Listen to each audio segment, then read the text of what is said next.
Welcome back to History of Simple Things. Today, we're diving into something millions of us experience every single day. Coffee. That comforting morning ritual. The warm mug in your hands. The smell that seems to wake you up before you even take a sip. So today, let's uncover, why does coffee make some people anxious? For many people, coffee is focus in liquid form.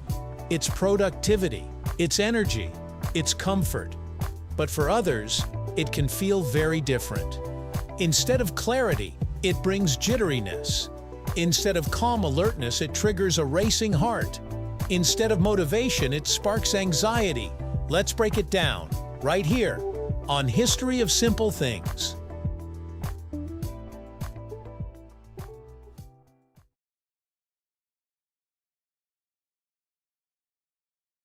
The main active ingredient in coffee is caffeine. Caffeine is a natural stimulant found in coffee beans, tea leaves, and cacao plants. But what makes it powerful is how it interacts with your brain. Inside your brain, you have a chemical called adenosine. Adenosine builds up throughout the day and makes you feel tired. Think of it as your brain's slow-down signal. The more adenosine accumulates, the sleepier you become. Caffeine blocks adenosine receptors. It doesn't remove adenosine. It simply prevents your brain from detecting it. So your brain doesn't get the message that it's tired. The result? You feel alert. But that's only part of the story. When adenosine is blocked, other chemicals increase, particularly dopamine and norepinephrine. Dopamine boosts motivation and reward. Norepinephrine activates your body's fight-or-flight response.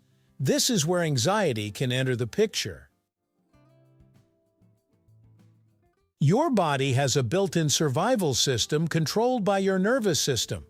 When you sense danger, your sympathetic nervous system activates.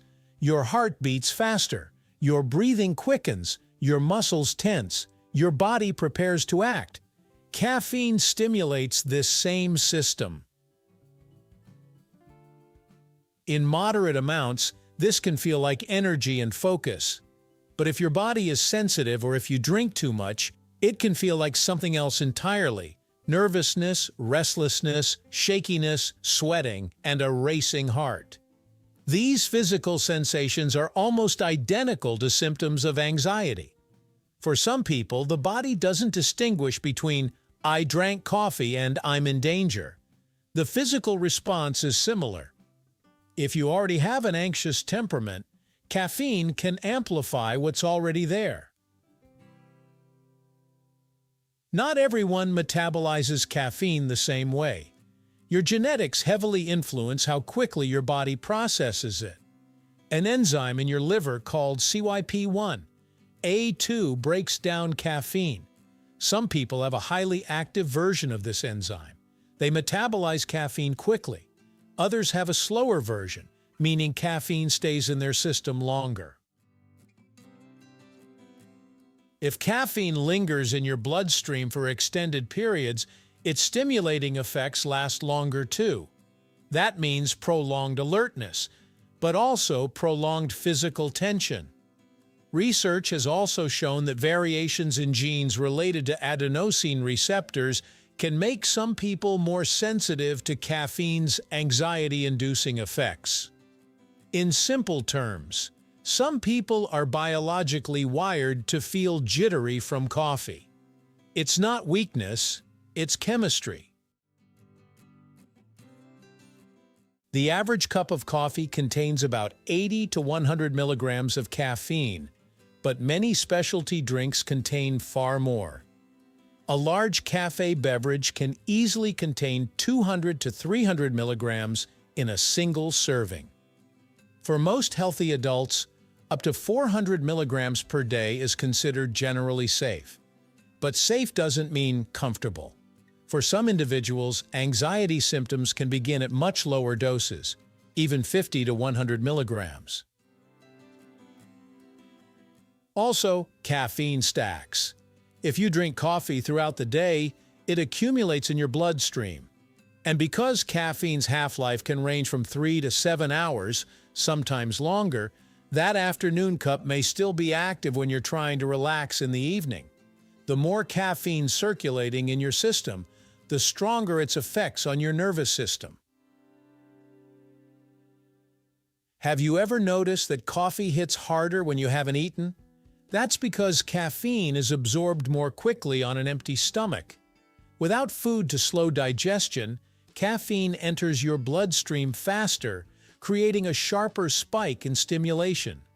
Additionally, coffee increases stomach acid and can raise cortisol levels, your body's primary stress hormone. Cortisol naturally peaks in the morning, which helps you wake up, but adding caffeine during that peak may intensify stress signals.